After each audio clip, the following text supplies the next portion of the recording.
नमस्कार विद्यार्थी मित्रांनो, मी संतोष बोटेवर आपल्या सर्वांचे स्वागत करीत आहे विद्या कोचिंग क्लासेसमध्ये. आज आपण नवोदयचा सराव संच 1.2 पाहणार आहोत. त्यातला पहिला प्रश्न आहे 17, 8, 21, 13, 41, 2, 27, 31 आणि 51 या संख्यांपैकी मूळ संख्यांची बेरीज आहे. म्हणजे ह्या संख्यामध्ये मूळ संख्या शोधायची आहे आणि त्याची बेरीज करायची आहे. ठीक आहे. तर इथे जर मूळ संख्या पाहिलं तर ही 17 ही मूळ संख्या आहे. ठीक आहे. 8 नाहीये, हे नाहीये. 13 ही मूळ संख्या आहे. 41 पण मूळ संख्या आहे. 2 पण मूळ संख्या आहे. 31 ही मूळ संख्या आहे. आता ह्या सर्व मूळ संख्यांची बेरीज करायची, आपल्याला त्याचं उत्तर येऊन जाईल. आता हे 17 आपण व्यवस्थित लिहू. 17 थोडी जागा हे करा, थोडं व्यवस्थित लिहा. 13 लिहिताना ठीक आहे, 2 लिहिताना एकच स्थानी लिहावं लागेल आणि 31 नाही 41 बघा. 1 आणि 1 2, 2 2 4, 4 आणि 3 7, 7 आणि 7 14 ला 4, हाताला 1, 7 8 9 10. उत्तर आलं आपलं 104. 104 आपल्याला पर्याय क्रमांक सी मध्ये भेटून जाईल. चला दुसरा प्रश्न पाहू.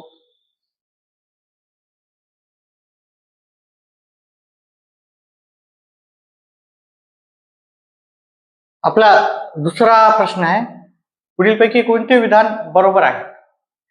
याच्यामध्ये आपल्याला दिलेलं आहे 0 ही विषम संख्या आहे.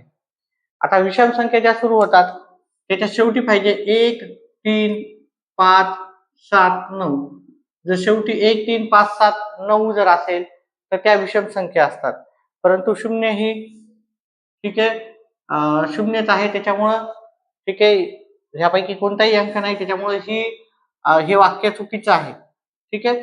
त्याच्यानंतर 0 ही समसंख्या असते.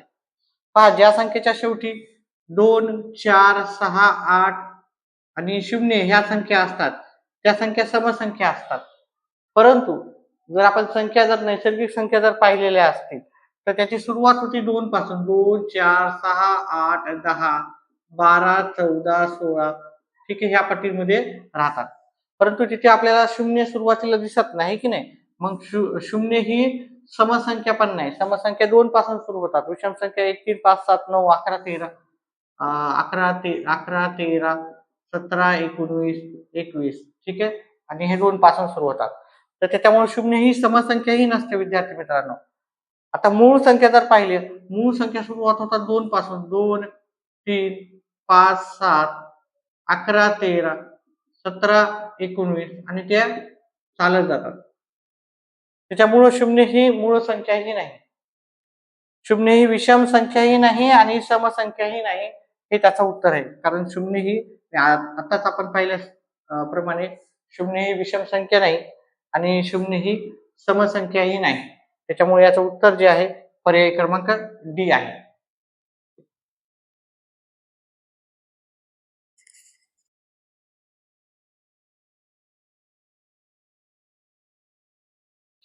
आपला तिसरा प्रश्न आहे, 3 ची स्थानिक किंमत आणि 36,890 या संख्येतील 3 ची दर्शनी किंमत आणि 36,890 या संख्येतील 3 ची स्थानिक किंमत याच्यातील आपल्याला काय करायचं, फरक काढायचा आहे.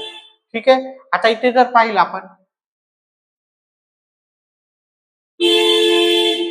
3 ची जी दर्शनी किंमत आहे, 3 ची दर्शनी किंमत म्हणजे दर्शन कितीचं व्हायला आपल्याला, दर्शन म्हणजे दिसणे.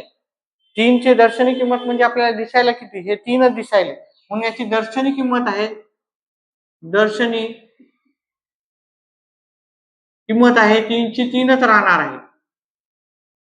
आणि 3 ची स्थानिक किंमत इथे किती राहणार आहे पहा. या 3 ची स्थानिक किंमत असेल ती 3 च्या समोर किती आकडे आहेत, 1 2 3 4. 3 ची स्थानिक किंमत झाली 30,000. 6 ची जर स्थानिक किंमत काढली तर त्याच्यासमोर 1 2 3 अंक आहेत, त्याच्यामुळे 1 2 3 शून्य लिहायचे. ठीक आहे. 8 ची स्थानिक किंमत किती येणार, 8 लिहायचे. 8 च्या समोर किती अंक आहेत, 2 आहेत, तर मग ते 2 0 लिहू. 9 ची स्थानिक किंमत त्याच्यासमोर एकच अंक आहे, त्याच्यामुळे 1 0 लिहू. आणि 0 ची 0. आपल्याला इथं विचारली 3 ची स्थानिक किंमत, ती आहे 30,000. स्थानिक किंमत 30,000 आहे. दर्शनी किंमत 3 आहे, स्थानिक किंमत 30,000 आहे. आता आपल्याला काय विचारलं? आपल्याला इथे विचारला फरक. ठीक आहे, फरक विचारला. कधी कधी बेरीज विचारतात, कधी कधी वजाबाकी विचारतात. आता इथे फरक म्हणजे काय? फरक म्हणजे वजाबाकी. ठीक आहे, फरक म्हणजे वजाबाकी. आपल्याला फरक काढायचा आहे या दोघातला. ठीक आहे, आता वजाबाकी करताना आपण पहिले मोठी संख्या लिहू, त्याच्यानंतर लहान संख्या. मोठी संख्या आहे 30,000, लहान संख्या आहे 3. याच्यातला फरक काढूत आपण. 0 मधून 3 जात नाही, याच्यातला कमी करूत आपण. 1 1 इथे घेऊन 10 मधून 3 गेले 7, 9 9 9 3 वेळेस आणि इथे 2, म्हणजे 29,797. 29,797 आपल्याला सॉरी 997 आपल्याला पर्याय क्रमांक 2 मध्ये येईल. 29,997. ठीक आहे, चला पुढचा प्रश्न पाहू.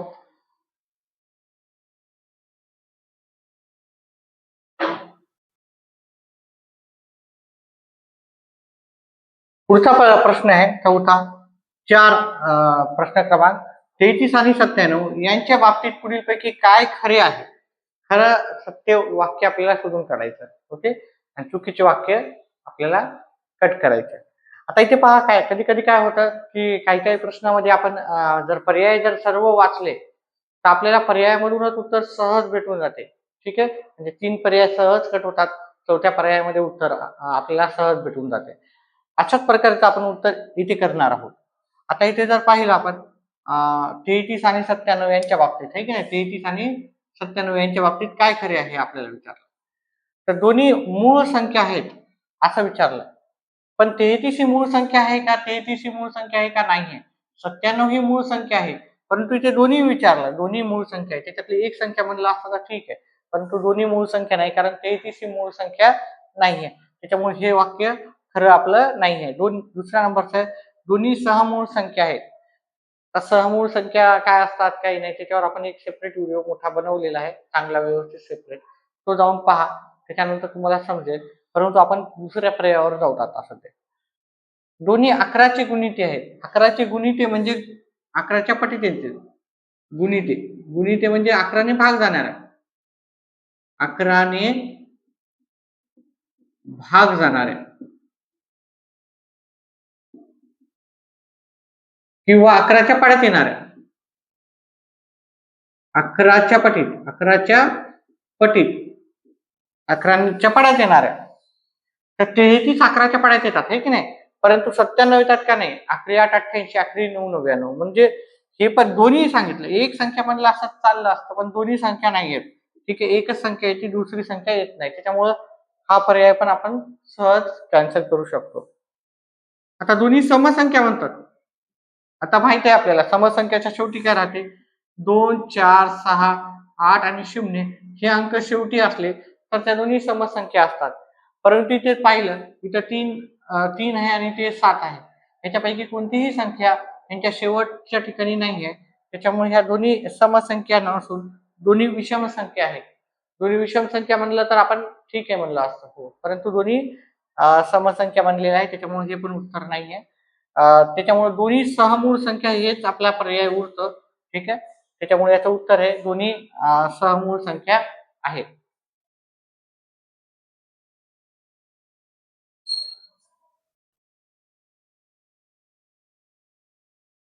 आपला पुढचा प्रश्न आहे, पुढीलपैकी कोणत्या अंकाची दर्शनी किंमत व स्थानिक किंमत नेहमी सारखीच असते? ठीक आहे, आता आपल्याला याचं उत्तर काढायचं आहे. विद्यार्थी मित्रांनो, मी तुम्हाला काही प्रश्न देतो, ते आपण सोडून जेणेकरून हा कन्सेप्ट तुमचा एकदम व्यवस्थित क्लिअर होऊन जाईल. ठीक आहे, तर आपण काय करू, काही संख्या घेऊ.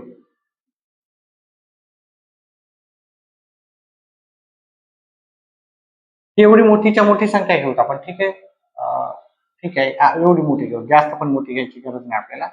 आता इथे 1 ची किंमत किती आहे? 1 ची स्थानिक किंमत किती आहे? आपल्याला 1 च्या समोर 1 2 3 4 अंक आहेत, म्हणून 1 ची स्थानिक किंमत किती झाली? 1000 झाली. 2 हा अंक घेतला, 2 च्या समोर किती अंक आहेत? 1 2 3 अंक आहेत, तर मग 2 लिहून आपल्याला 3 शून्य द्यायचे आहेत. सॉरी, इकडे 1 च्या समोर 4 अंक असल्यामुळे 4 शून्य द्यायचे. 3 च्या समोर 2च अंक आहेत, 2 शून्य द्यायचे. 0च्या समोर एकच अंक आहे म्हणून 0 द्यायचा. आणि 2 शून्य जरी असला तर उत्तर काय ते 0 येते. 4 ची दर्शनी किंमत काय येते? 4 ची स्थानिक किंमत किती आहे? 4. आता इथे दर्शनी किंमत म्हणजे 1 ची दर्शनी किंमत 1च होणार आहे, 2 ची दर्शनी किंमत 2, 3 ची दर्शनी किंमत 3, 0 ची 0 आणि 4 ची 4. आता इथे शेवटचा अंक जर 4 असेल ठीक आहे, तर एकक स्थानचा तर ठीक आहे, नाही तर दशक स्थानी जर आपण पाहिला 0 ची दर्शनी किंमत पण 0 ची येईल आणि स्थानिक किंमत पण 0 ची येईल. अजून एखादा उदाहरण पाहूत आपण. आता हे इथे जर आपण पाहिलं 0 ची दर्शनी किंमत किती आहे? 0 आणि स्थानिक किंमत किती आहे? 1 2 3 त्याच्यासमोर 1 2 3 शून्य जरी लावले, आता याचं वाचन जरी केलं, किती जरी शून्य लिहिले तर याची 0च राहणार आहे. याची किती राहणार? 0च राहणार. दर्शनी किंमत पण 0 आणि स्थानिक किंमत पण काय राहणार? 0. आता दुसरे जरी अंक पाहिले आपण, 1 ची जर आपल्याला दर्शनी किंमत जर पाहायची तर 1च राहते आणि स्थानिक किंमत किती राहणार? 1 लिहून त्याच्यासमोर किती अंक मोजायचे? 1 2 3 1 2 3 0 लिहायचे त्याच्यासमोर. म्हणजे याचा स्थानिक किंमत आणि दर्शनी किंमत बाकी अंकाची वेगळी यायची, परंतु 0 ह्या संख्येची नेहमी स्थानिक किंमत आणि दर्शनी किंमत 0च राहणार आहे. कारण 0 कुठेही जाऊ त्याची किंमत राहणार आहे ती 0च राहणार आहे. त्याच्यामुळे इथे आपल्याला उत्तर येईल 0 ह्या संख्येची स्थानिक किंमत आणि दर्शनी किंमत ही नेहमी 0 असते, असं उत्तर राहणार.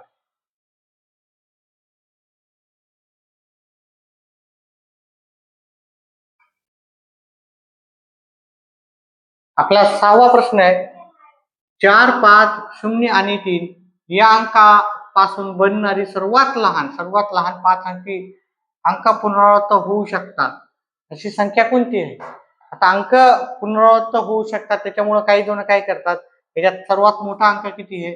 5 5 5 5 ठीक आहे, 5 लिहून टाकले, ही सर्वात मोठी संख्या आहे असं लिहून टाकतात, परंतु ते चुकीचं वाक्य उत्तर होते आणि तसा पर्याय पण नाही आपल्याकडे. सॉरी, सर्वात लहान संख्या विचारली आहे की नाही. सर्वात लहान संख्या म्हणजे 3 0 0 0 0 लिहितात आणि ही संख्या सर्वात लहान आहे असं ग्राह्य धरतात. ठीक आहे, सर्वात मोठी. परंतु इथे आपल्याला एक गोष्ट लक्षात ठेवायची, इथे काय सांगितलेलं आहे, या अंकांपासून या सर्व अंकाचा वापर करायचा, म्हणजे 4 5 0 आणि 3 या सर्वांचा वापर करायचा आहे. त्याच्यापासून आपल्याला लहानात लहान संख्या बनवायची, म्हणजे हे सर्व अंक आपल्याला आलेच पाहिजे. ठीक आहे, पुन्हा पुन्हा काही अंक घेऊ शकतात, परंतु हे सर्व अंक आपल्याला वापर करायचेच आहे. मग आपल्याला काय करता येईल, तर काय करायचं, हा जो अंक आहे सर्वात लहान हा 0 आहे, परंतु 0 सुरुवातीला आपण घेऊ शकत नाही. 0 सुरुवातीला घेतलं तर आपली संख्या काय होती, ती संख्या तयारच होत नाही. ठीक आहे, तर त्यामुळे काय करायचं, पहिले 0 पेक्षा मोठी संख्या घ्यायची, त्याच्यानंतर 0 घ्यायचे, त्याच्यानंतर उरलेल्या संख्यातली लहान संख्या आणि मग सर्वात जी मोठी आहे ती संख्या घेऊन टाकली आणि ही संख्या झाली आपली सर्वात लहान संख्या झाली, ही अंकांपासून तयार झाली. परंतु इथे जर पाहिलं आपण तर सर्वात लहान संख्या जरी झाली असेल, परंतु आपल्याला इथे 5 अंकी सांगितली आणि ही 4 अंकी झालेली आहे. पण आपण काय करायचं, इथे जर आपण सर्वात लहान अंक 0 तो जर पुन्हा पुन्हा तिथे जवळच लिहिला त्याच्या, तर त्याची संख्या काय होते, सर्वात लहान 5 अंकी संख्या होऊन जाते. ठीक आहे, परंतु याचा उत्तर पर्याय क्रमांक आपल्याला बी आहे. परंतु याचा वेगळ्या पद्धतीने पण तुम्ही पर्याय पाहून, मी तुम्हाला सांगितलं होतं की आधी पर्याय पाहून पण तुम्ही उत्तर काढू शकता. मग आपण पर्याय पाहून जर उत्तर काढायला गेलो तर उत्तर काय येतं ते पाहूत आपण. 30,450 आणि 30,045 या दोघांपैकी जर लहान संख्या जर पाहिली आपण, इथं 30 आहे आणि इथं पण 30 आहे. इथं 450 आहे परंतु आणि इथं 0.45 आहे, म्हणजे 45 आहे. मग ही संख्या मोठी झाली, ही संख्या लहान आहे. मोठी संख्या कट करू कारण आपल्याला लहान संख्या हवी आहे. त्याच्यानंतर आपण जर 34,000 घेतले, ठीक आहे नाही, 34,500 घेतले तर पहा, हे 30,000 आहे आणि हे 34,000 आहे. मग 34,000 मोठी संख्या होऊन जाते, 30,000 लहान संख्या होती, त्यामुळे हे पण उत्तर राहणार नाही. आता उरल्या कोणत्या संख्या, 30,045 आणि 30,540. तर इथे पण 30,000 आहेत, इथे पण 30,000 आहेत. ठीक आहे, इथं 45 आहे आणि इथं 540 आहे. मग या दोन संख्येपैकी जर लहान संख्या बघितली तर आपली 45 ही लहान संख्या आहे, त्याच्यामुळे अजूनही आपलं उत्तर बी आलं. पर्यायावरून सहज उत्तर येऊन जातं. त्याच्यामुळे कधी कधी काय करायचं, आपल्याला पर्यायाचा वापर करायचा आहे आणि उत्तर काढायचे आहे. चला पुढचा प्रश्न पाहूत आपण.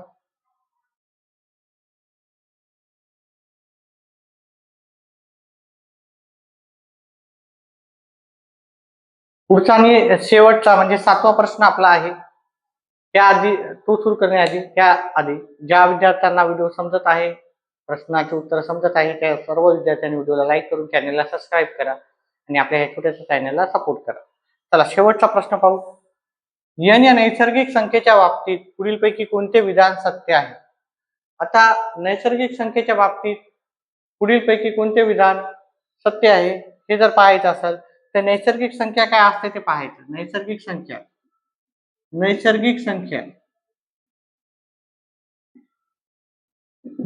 संख्येची सुरुवात कुठून होती पहा. नैसर्गिक संख्या 1 पासून सुरुवात होतात. 1, 2, 3, 4, 5, 6 या अनंत राहतात. नैसर्गिक संख्या काय राहतात? अनंत राहतात. म्हणून जर इथे जर आपण ऑब्झर्वेशन केले इथं सर्व, इथं नैसर्गिक संख्येच्या बाबतीत असं कुठेही नाही की वर्ग वगैरे कुठेही नाही. ठीक आहे. तर इथे एक गोष्ट लक्षात ठेवा, नैसर्गिक संख्या ही नेहमी 0 पेक्षा जास्त असते. नैसर्गिक संख्या ही नेहमी 0 पेक्षा जास्त असतात. आणि काही गोष्टी आपल्याला लक्षात ठेवायच्या, पाठ करायच्या आहेत. त्यामुळे याचं उत्तर आहे n ही 0 पेक्षा जास्त आहे. त्याच्यामुळे याचं उत्तर आहे पर्याय क्रमांक डी उत्तर आहे. ठीक आहे. अशा पद्धतीने आपला स्वाध्याय क्रमांक 1.2 झालेला आहे. ठीक आहे. व्हिडिओ आवडला तर व्हिडिओला लाईक करा, चॅनलला सबस्क्राईब करा. व्हिडिओ पाहिल्याबद्दल धन्यवाद.